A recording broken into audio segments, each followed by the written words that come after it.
많은 사람들은 악령의 힘에 대해 공포를 느끼고 있다. 대량 학살이나 무분별한 폭력 행위, 전염병 등의 배후에 악마가 도사리고 있지는 않을까 의심하는 이도 많다. 이들은 악령이 사람의 몸에 들어올 수도 있다고 믿는다. 또한 악마에게 사로잡힌 이를 구원하려면 악령을 쫓아내는 의식, 즉 엑소시즘을 행해야 한다고 주장한다.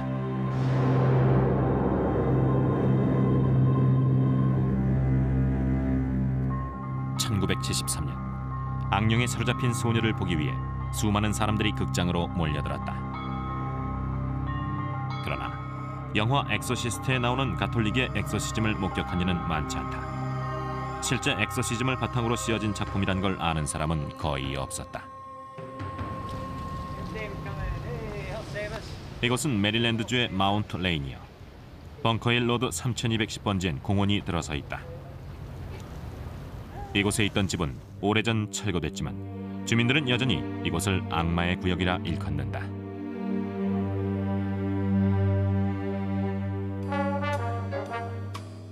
(1949년 1월) 이곳에 살던 13살 난 소녀는 겉보기엔 아주 평범했다.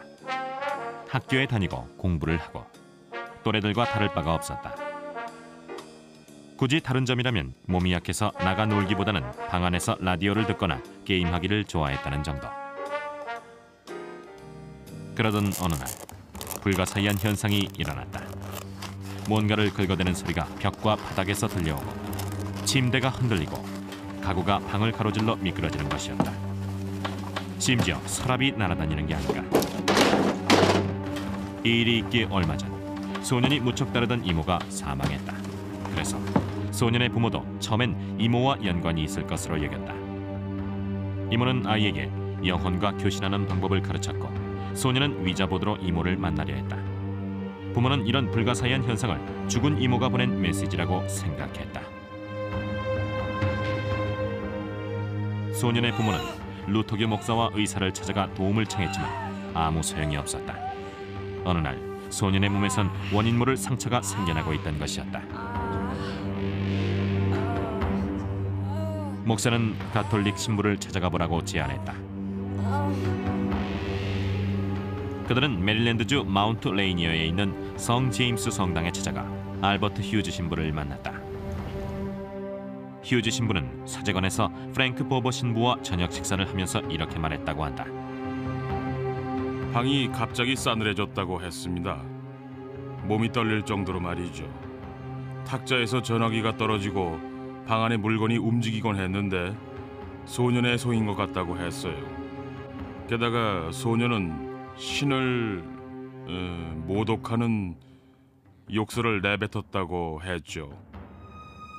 당시 휴즈 신부는 29의 젊은 나이였다.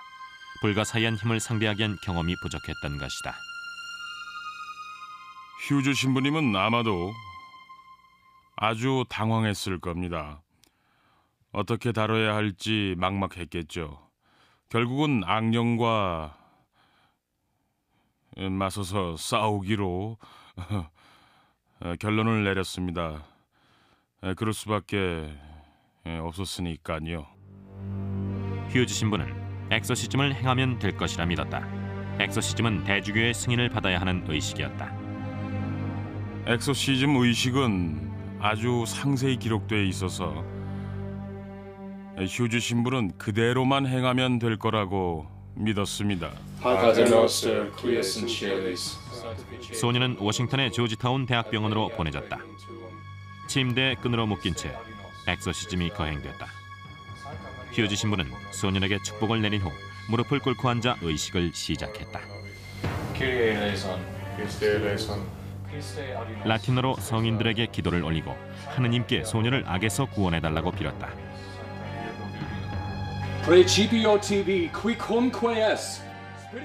아이는 손을 결박한 끈을 끊고 스프링을 뽑아 휴즈 신부의 팔에서 손목까지 상처를 입혔습니다.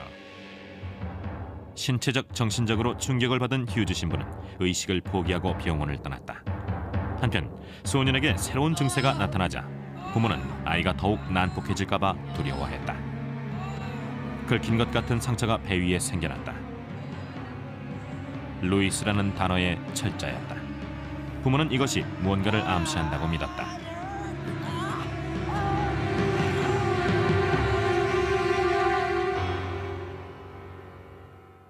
세인트 루이스는 돌아가신 이모가 살던 곳이다. 부모는 그곳에 가서 도움을 청하기로 했다. 아이의 부모는 세인트 루이스 주립대학 인근의 예수의 사제를 찾아가 악마를 퇴치해달라고 부탁했다. 3월 초 이상한 증세가 시작된 지 7주가 지났을 무렵이었다. 신부는 대주교의 허락을 받기 전에 우선 소년의 육체적 정신적인 질환을 치료해야 한다고 말했다. 한편 의사들은 이미 소년을 치료했다고 주장했다. 대주교는 52세의 윌리엄 보우던 신부를 엑소시스트로 결정했다. 보우던은 엑소시스트로서 필요한 자격을 갖춘 신부였다. 기록에 의하면 보우던은 독실하고 신중했으며 숙련된 엑소시스트였다고 한다. 보우던은 당시 43세였던 레이몬드 신부를 엑소시즘의 보조자로 지목했다. 또한 월터 할로란도 보조자로 선택했다. 저는 보던 신부님을 차로 모셔드리곤 했는데 어느 날 저녁엔 같이 좀 가볼 곳이 있다고 말씀하셨죠. 할로란 신부는 당시 26세의 신학도였고 엑소시즘에 대해선 아는 것이 없었다. 어쨌든 소년의 친척집에 도착했고 보우던 신부는 기도를 시작했다. Principio tibi quumque spiritus immundi et omnibus sociis tuis hanc Deum fam. 저는 무릎을 꿇고 앉아 있었죠. 팔꿈치를 침대에 올려놓았는데 침대가 위아래로 흔들려서 깜짝 놀랐습니다. 신부님은 잠시 의식을 멈추고 걱정하지 말라고 하셨습니다. 그런데 성수가 담긴 병이 갑자기 방을 가로질러 날아가더니 벽에 부딪혀 산산조각이 났습니다. 그러나 신부들은 의식을 계속했고 나머지 사람들은 소년을 진정시켰다.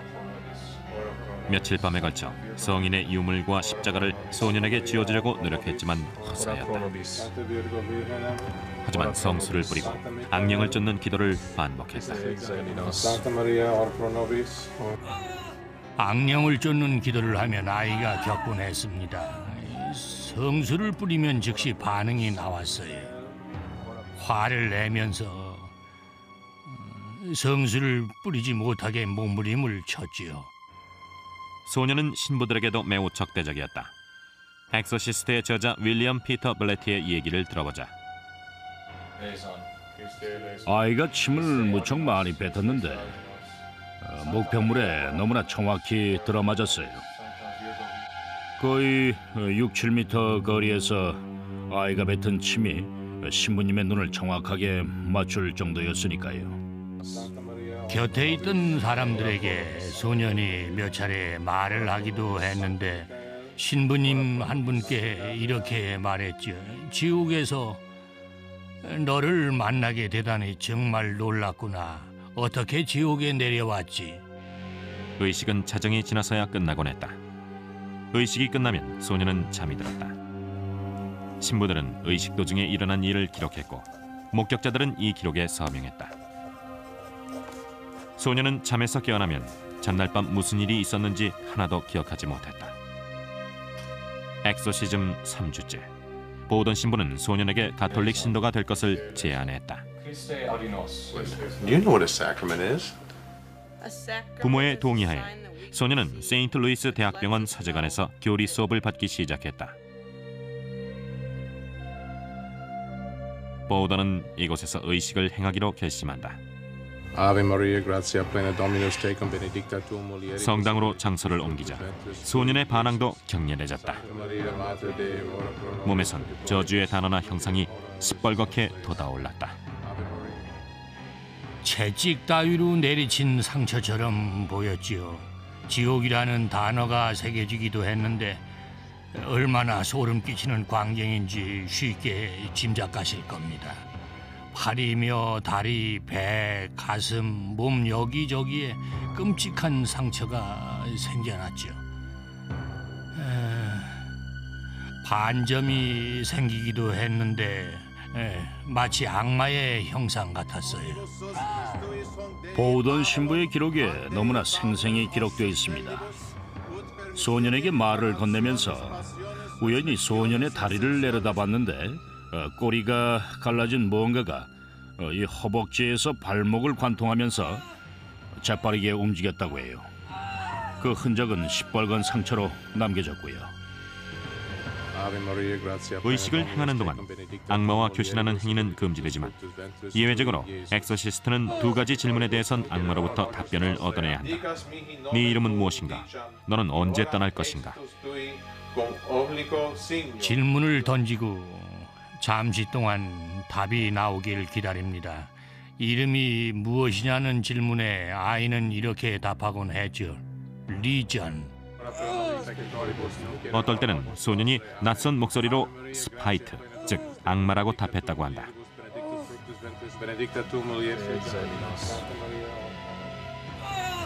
어느 날 밤, 낯선 목소리는 자신이 악마임을 증명하기 위해 이렇게 말했다고 한다.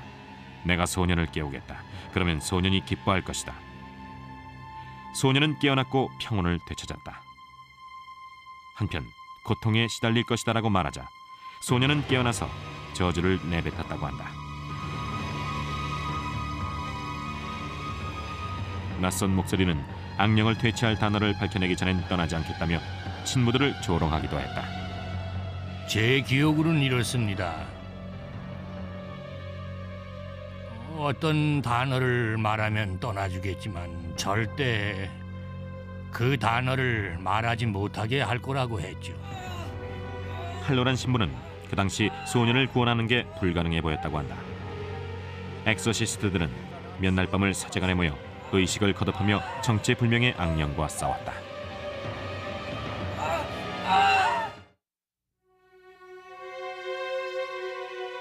소년을 악령으로부터 구하려는 의식을 거행한 지 5주째로 접어든 1949년 4월.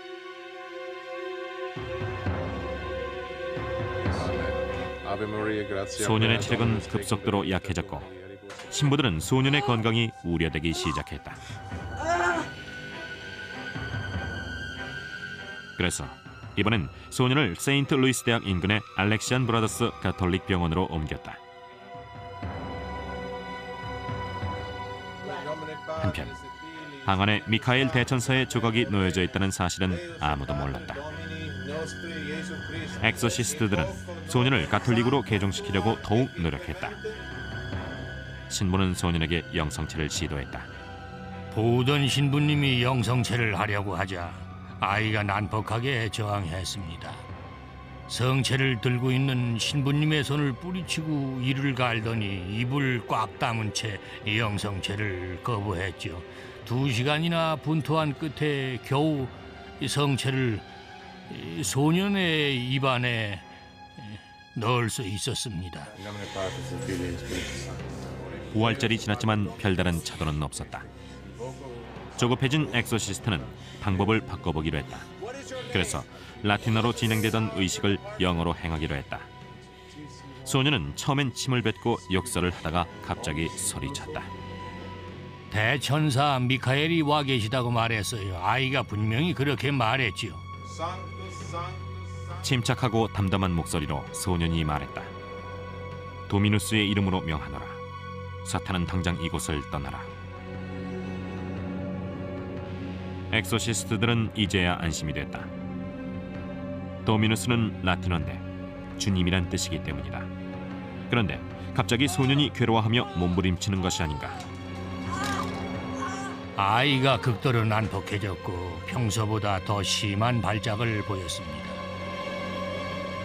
무언가가 폭발하는 듯한 굉음이 들렸고 잠시 후 주변이 일시에 환해졌죠. 그리고는 그 빛이 사라졌어요. 소년은 깊은 잠에 빠져들었다. 깨어나선 이렇게 말했다고 한다. 시련은 끝났고 꿈에서 아름다운 천사가 불의 검을 들고 나타나 악마를 물리쳤다고. 그리고는 또다시 잠이 들었다. 깨어났을 때 소년의 기억에서 엑소시즘에 관한 것은 모두 사라졌다. 소년은 가족과 함께 메릴랜드로 돌아와 가톨릭으로 개종했다. 목격자들은 50여 년간 소년의 신상을 밝히지 않고 있다. 소년은 이제 평범한 60대 노인으로 살아가고 있으며 아들의 이름은 미카엘이라 지었다고 전해진다.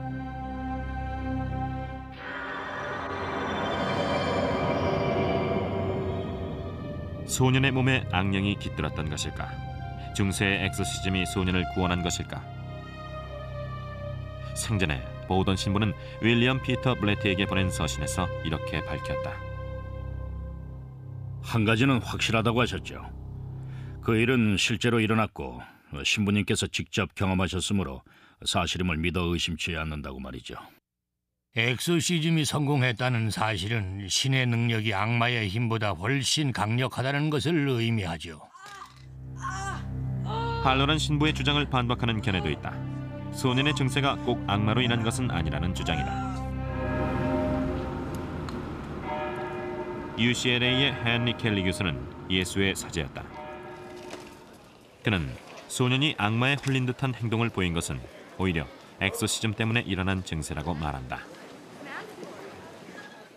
엑소시즘이 시작되자 악령에 홀린 듯한 증세가 나타났습니다. 따라서 저는 이 의식이 소년의 증세를 유발한 것으로 봅니다. 이런 현상은 종종 있어 왔어요. 어떤 암시가 병을 유발하고 다시 그 암시로 인해 병이 나은 것입니다. 이에 대해 블레티는 보우던 신부가 이미 검증을 거쳤다고 주장한다. 라틴어로 된 악령 추방 기도 대신 시저의 갈리아 전쟁 얘기를 낭독하면은 어떻게 되나 봤더니 소년은 아무 거부 반응을 보이지 않았다고 전해집니다. 소년과 이모가 부적절한 육체 관계를 가졌으며 이모의 사망으로 소년의 상태가 악화됐다는 주장도 있다. 예수의 사제이자 세인트루이스 대학의 신학 교수인 프란시스 클리어리 신부. 그는 이 사건은 근친 상관과 정신적 장애로 인한 것이라고 단언한다. 저도 기록을 검토해 봤습니다. 사춘기에 접어들면서 겪게 된 일에 불과하다는 결론을 내렸습니다. 이모와 근친 상관이 있었을 가능성도 배제할 수는 없습니다. 정신적으로 약해진 상태에서 보인 여러 가지 증세를 무조건 종교적으로 해석해서는 안 됩니다. 이 문제는 종교적인 게 아닙니다. 다른 영역에서 해결할 문제예요. 정신의학자 데이빗 베어 박사는 소년의 증세를 뇌기능 장애에 관한 새로운 연구 결과로 해명할 수 있다고 말한다. 뇌는 일종의 전기화학적 시스템이라고 볼 수 있습니다. 뇌세포는 화학물질을 통해서 신호를 전달하죠. 뇌에서 비정상적인 화학물질이 분비가 되면 마치 악령에 홀린 듯한 행동을 보이는 겁니다. 베어 박사는 소년이 측두엽 간질을 앓았을 수도 있다고 말한다. 측두엽 간질은 간염을 통해 걸리기도 하고 뇌염을 앓았을 때 발생하기도 하는데요.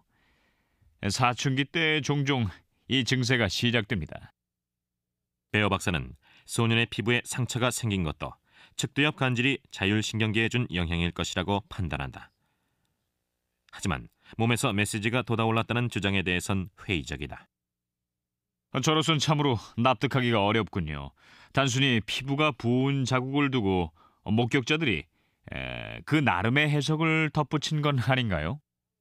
그러나 할로란 신부는 실제로 소년의 몸에서 메시지가 솟아올랐으며 이 현상은 과학으로는 해명할 수 없다고 말한다.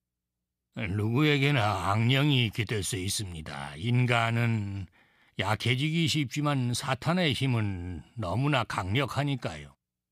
이 경우만 놓고 보자면은 정말로 소년이 뭔가에 홀려 있는 상태였다고 생각합니다. 물론 그 존재가 정확히 뭔지는 모르죠. 소년이 악령의 지시를 받지 않는 동안에는 잠잠했던 적도 있었지만 신부의 장엄한 의식도 목격자들의 저지도 아무런 소용이 없었어요. 어느 정도는 그 소년이 엑소시즘의 영향을 받기도 했겠지만 그보다 정체불명의 힘에 좌지우지됐던 겁니다. 정신병이나 신경질환이란 주장으론 침대가 흔들리고 서랍이 날아다니는 현상을 설명할 수 없다. 48명의 서재와 의사, 가족들이 모두 목격했다는 현상은 정녕 현실에서 벌어진 것이 아니란 말인가. 회의론자들은 이 모든 현상이 소년의 뇌에 일어난 병변 때문이라고 한다. 반면 엑소시즘의 신봉자들은 보이지 않는 세계에서 우리를 응시하는 악녀에게서 그 원인을 찾고 있다. 악마가 존재한다고 믿는 이들은 엑소시스트가 사람의 몸에서 악령을 추방할 수 있으며 한 사람 몸에 여러 악령이 들어올 수도 있다고 한다. 해방의식으로 악령을 쫓아내고 악령에게 시달렸던 사람을 구원할 수 있다고 믿는 이들도 있다. 오순절 교회 신자들을 만나보자.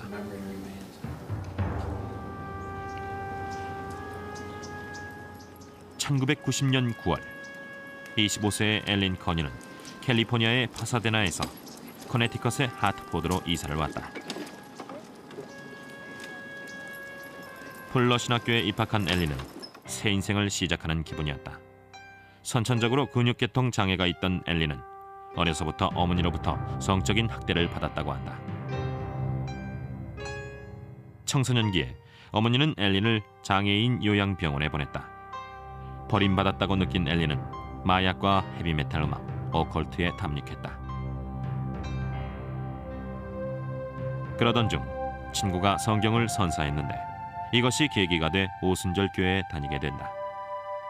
엘린은 그때 처음으로 신을 접했으며 기독교인으로 거듭났다고 한다. 그러나 신학교에서 독실한 신앙인으로 성장하기를 원했던 엘리에게 불길한 일들이 일어났다.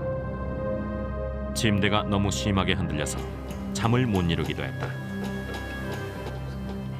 이상한 일이 너무 많이 일어났어요. 도깨비 불이 보이는가 하면 물건들이 마구 날아다녔죠. 일주일 동안 3번이나 차에 치일 뻔하기도 했고요. 제 생각을 다른 존재가 지배하고 저에게 악담과 저주를 퍼부어댔어요. 뭐라 설명할 수 없는 이상한 일들이 너무나 많이 벌어졌고 저는 매일 두려움에 시달렸죠. 불안하고 두려운 마음에서 신앙 상담을 받기로 결심한 엘리는 친구가 소개한 찰스 크라프트를 찾아갔다. 그는 루터교의 목사이자 풀러 신학교의 교수이고 오순절 교회의 엑소시즘인 해방의식의 전문가다. Her will. I want all spirits out of mind, emotions, and will in the name of Jesus Christ. 해방의식을 행하기 전 크라프트 교수는 악령을 호명하고 그들의 역할에 대해 묻는다. Spirit of doubt, what does this do to you? She's getting stronger. She's getting stronger. That's bad news for you, huh? I'll give you to the count of 3, and after that the angels come after you with their swords. 1, 2, 3. 엘리는 자신에게 악령이 씌워져 있을까봐 두려웠다. 교수님을 만나러 갔을 때 다른 방법이 없어서 교수님께 찾아왔다고 말했어요.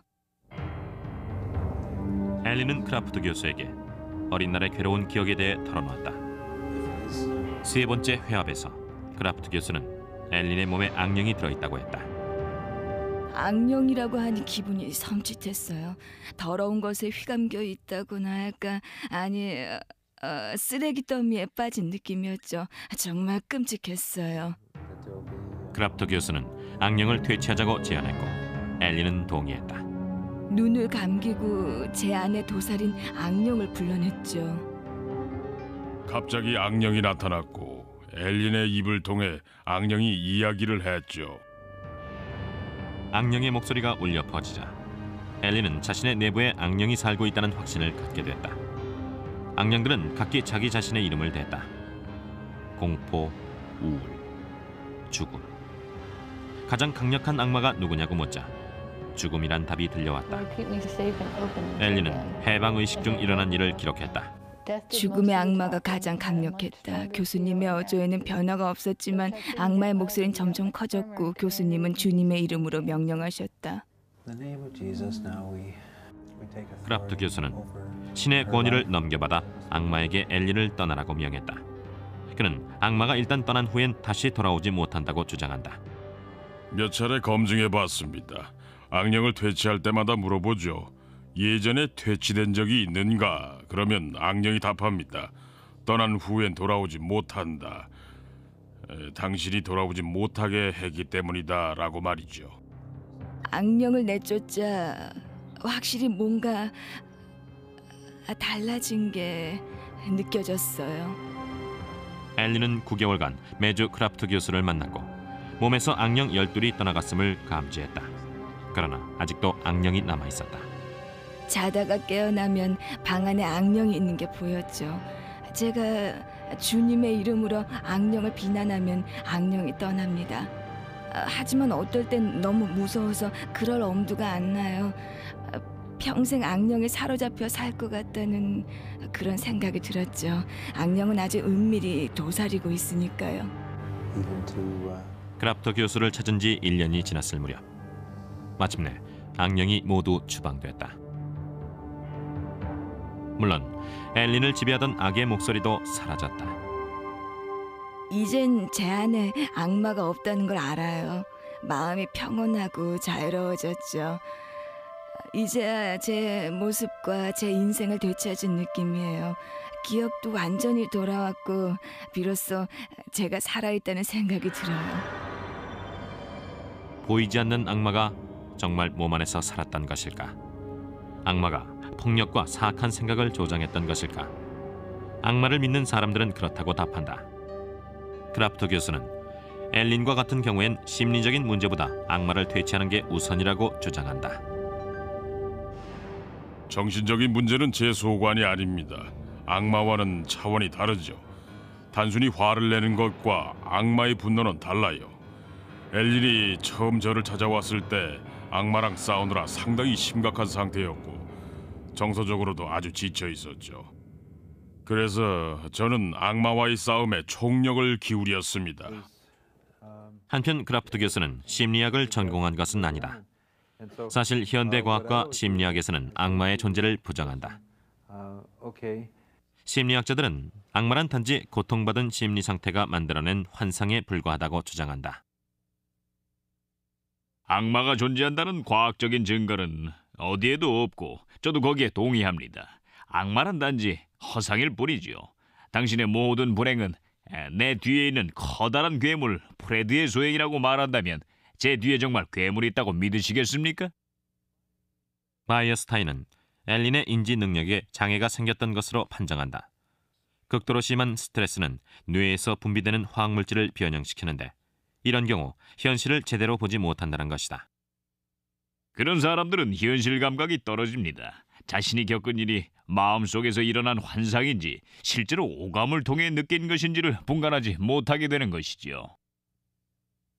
바이어스타인 교수의 주장에 따르면 엘린의 경험도 결국 스스로가 악령 숭배에 젖어 있기 때문이라는 게 된다.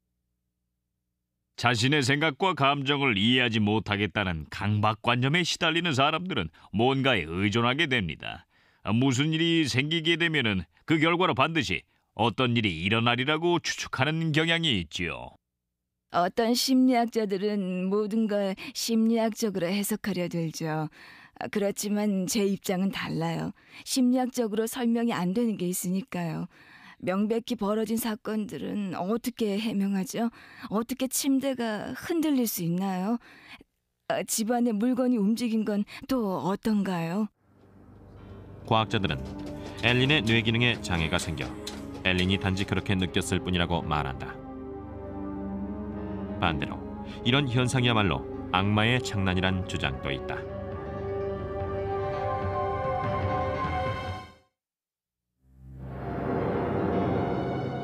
엑소시즘은 미스테리와 종교적인 의식과 관련이 깊다.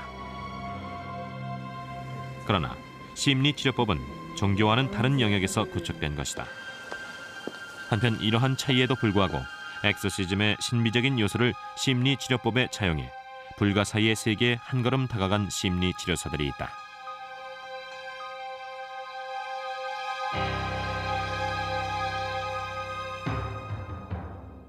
(1982년) 가을 캘리포니아 쿠퍼티노에서 병원 영양사로 근무하던 마가렛 스위프트는 간단한 수술을 받았다.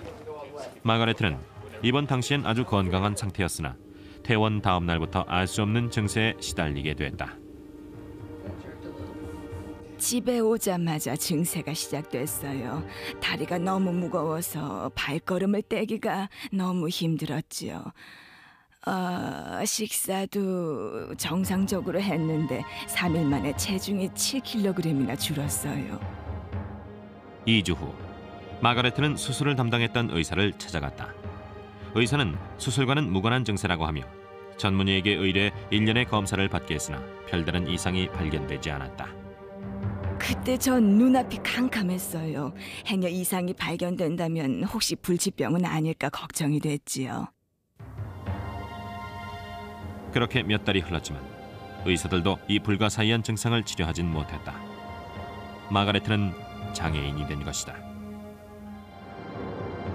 6년 후 마가렛은 대체요법에 흥미를 갖게 됐고 캘리포니아의 심리학자 에디스 피오레의 불온한 죽음이란 책을 접하게 된다. 이 책의 저자 피오레는 원인을 알 수 없는 병은 죽은 사람의 영혼에 의한 증상이라고 해석한다. 피오레는 수백 명의 환자 몸에서 귀신을 추방했다고 주장한다. 또한 이런 귀신은 묘지나 병원 등지에 서성거리고 있다고 말한다. 마가렛은 피오레가 쓴 책에 소개된 사례가 자신의 증세와 비슷하다는 생각이 들었다. 최면요법을 신뢰하지는 않았지만 낫고자 하는 간절한 기대에서 피오레를 찾아가기로 했다. Alright, have you ever been hypnotized before, Margaret? No, I haven't been. 피오레는 마가렛에게서 간헐적으로 정신이 혼미해지는 증상과 다리가 너무나 무겁게 느껴진다는 증세가 있음을 진단했다. 피오레는 마가렛가 입원했을 때 귀신이 붙은 것으로 판정했다. 이들은 귀신을 추방하는 의식을 행하기로 했다. 그 첫 단계로 피오레는 마가렛에게 최면을 걸어 몸 안에 깃든 귀신을 불러냈다. 당신은 마가렛가 아니에요. 영혼의 세계로 돌아가면 당신만의 완벽한 몸을 갖게 될 테니 마가렛의 몸에서 떠나요. 아버지 하나님과 예수 그리스도의 이름으로 명하노니 평화와 광명과 사랑으로 나아가라.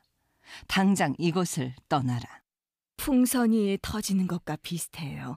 명치를 통해 귀신이 빠져나가는 것 같았지요. 최면에서 깨어난 마가렛은 뭔가가 확실히 달라졌음을 느꼈다. 그렇게 무겁던 다리가 한결 가벼워진 게 아닌가. 당장 남편에게 달라진 모습을 자랑했다. 여보, 무슨 일이 일어났는지 알아요? 다리가 무겁던 증세가 싹 가셨어요. 이랬지요. 남편은 제 표정만 보고도 한 것 같았어요. 지긋지긋한 고통을 떨쳐버린 지 15년. 마가렛에게 다시는 그런 증세가 일어나지 않았다고 한다. 정말로 귀신이 마가렛의 몸에 들어와 만성적인 피로를 일으킨 것일까? 피오레는 사람의 몸에 귀신이 들릴 수 있으며 그런 귀신을 내쫓을 수도 있다고 주장한다.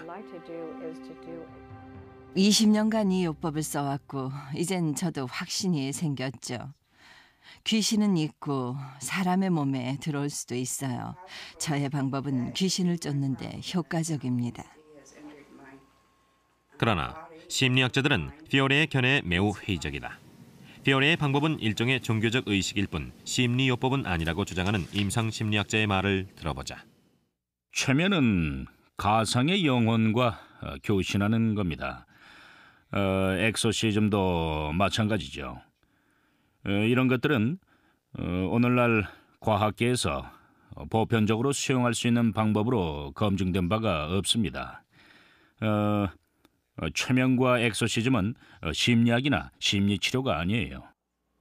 영그리는 피오레의 요법이 정도에서 어긋났을 뿐 아니라 위험하다고 경고한다. 전문 용어를 동원해서 환자를 속이는 방법을 쓰고 있습니다. 약해져 있는 환자를 더 악화시킬 수도 있죠. 저도 그런 경우를 실제로 본 적이 있어요. 엑소시즘, 즉 귀신을 쫓는 의식이 끝난 후에 환자가 어떻게 됐는지 아십니까? 정신병원에 입원했어요. 피오레는 최면요법의 효과를 강조한다. 한편 영그리는 마가레트가 회복된 건 치유에 대한 기대가 절실했기 때문이라고 한다. 사람이 어떤 일이 일어나리라고 강하게 기대를 품으면 바라던 대로 실현되는 경우가 종종 발생하죠. 피오레가 귀신을 쫓아내고 환자들을 치료한 것일까? 과학자들은 마가레트가 치료된 건 암시작용이 운 좋게 효과를 거둔 것이라고 말한다. 그러나 마가레트가 활력과 건강을 되찾은 것은 그녀의 몸에 도사리고 있던 귀신이 떠났기 때문이라고 믿는 이들도 있다.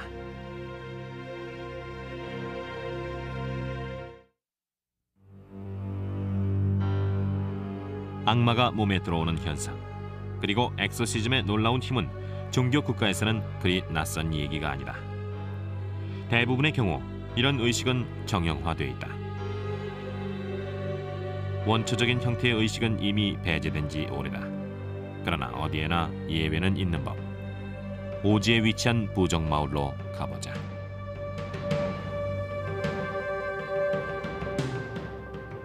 서남아프리카의 힌바 부족의 생활은 영혼과 밀접한 관련이 있다.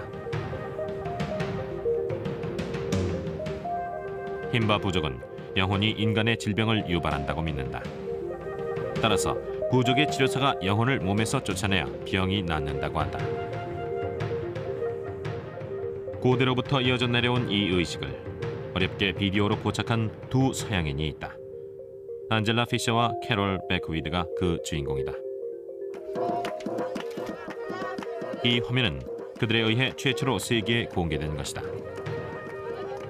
화면에 보이는 세 명의 여인. 힌바 부족은 이 여인들에게 동물의 영이 씌워졌다고 했다. 몇 달 전에 남편이 사자와 싸우다 죽었어요. 그래서 남편이 사자의 영혼을 보내서 부인들을 사후의 세계로 불러와 자기 곁에 두려고 한다고 했습니다. 사자의 혼이 몸 안에 들어와서 이들이 동물처럼 행동을 하는 거죠. 으르렁대고 쉰소리를 내고 네 발로 짐승처럼 기어다녔어요. 심지어 서로 공격하기도 하고요. 사실 엄밀한 의미로 인간이라고 볼 수 없었죠. 마을 사람들은 악령을 퇴치하는 힘을 가진 치료사 카찬비아가 도착하기만을 기다렸다. 그때까지 세 여인들은 사자의 혼에 홀린 상태로 있었다. 치료사는 혼을 달래서 세 여인의 몸 밖으로 나오게 한 후 자신의 몸 안으로 받아들였다. 카찬비아가 흔드는 도구는 조롱박 안에 씨앗을 넣은 거예요. 저 도구를 흔들 때 울려 나오는 소리를 듣고 사자의 혼이 몸 밖으로 나왔죠. 3시간 후 이들에겐 매우 커다란 변화가 일어났다. 사자의 혼이 떠났다는 걸 직감할 수 있었어요. 여인들의 몸에서 혼이 빠져나오고 치료사의 몸으로 들어간 거예요.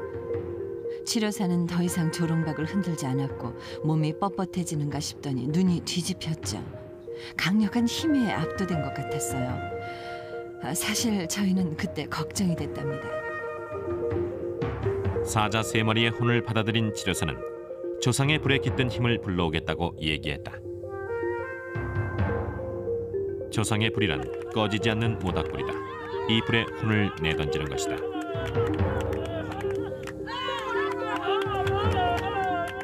많은 여성들이 의식에 동참해 힘을 북돋아 주었다. 6시간 동안 치료사가 혼과 싸우는 동안 그들은 내내 노래를 불렀다. 한편 신비한 섬광이 지나갔는데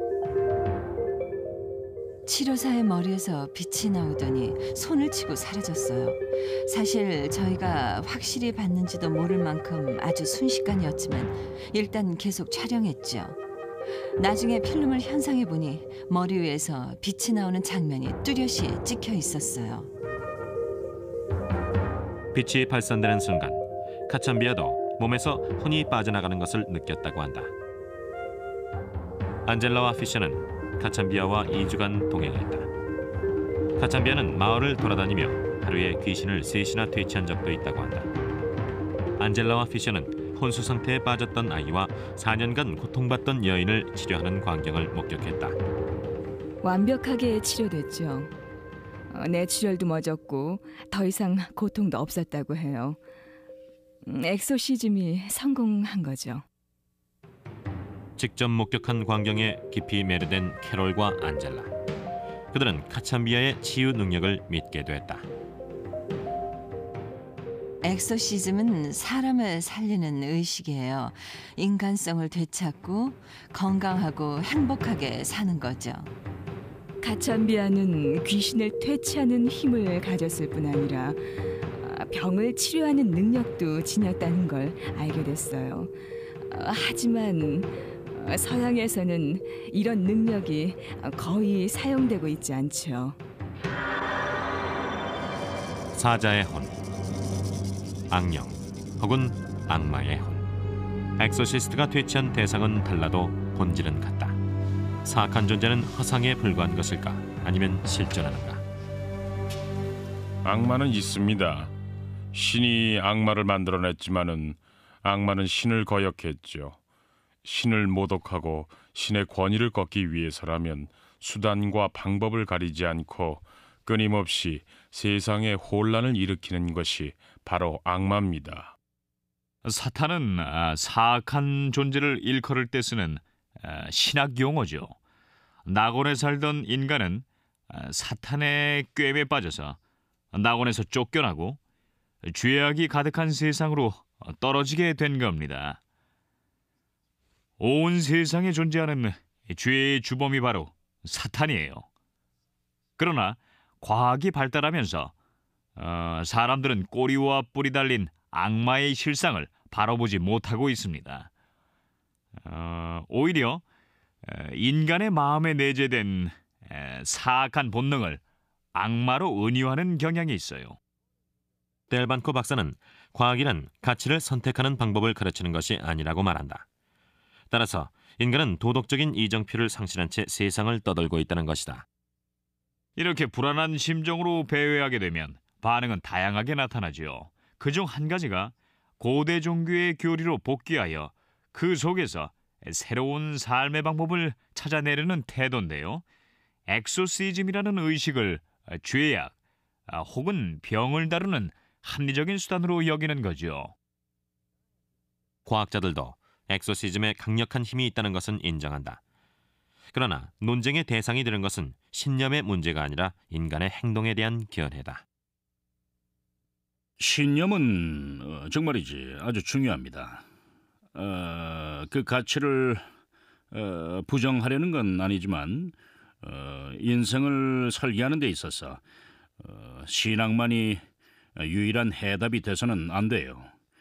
뭐 종교적인 측면이 있는가 하면은 의학과 또 심리학 등 다른 영역도 있어야 됩니다. 모든 문제를 영혼과 신비주의로 해석하려 든다면은 정말이지 그 결과는 참담하죠.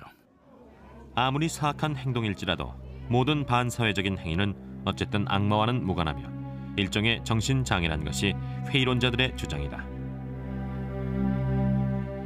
그러나 악마가 있다고 믿는 이들은 악마는 인간과는 비교도 안 될 만큼 강력하다고 말한다. 세상엔 악인이 저지른 행동보다 훨씬 사악한 일들이 벌어지고 있죠. 그래서 악마를 통제해야 합니다. 악마라는 존재의 불가사의한 힘은 우리도 모르는 새에 은밀하게 작용하죠. 악마는 세상을 파괴하기 위해서 늘 기회를 엿보고 있습니다. 원시 신앙에서 가톨릭에 이르기까지, 오순절 교회에서 대체요법에 이르기까지 엑소시즘은 다양한 형태로 변형되어 왔다. 몸에서 추방된 악령이란 인간이 만들어낸 허상에 불과한 것일까? 고대의 의식은 정말로 악령을 퇴치하는 것일까? 해답은 악마에 대해 어떻게 생각하느냐에 따라 달라질 것이다.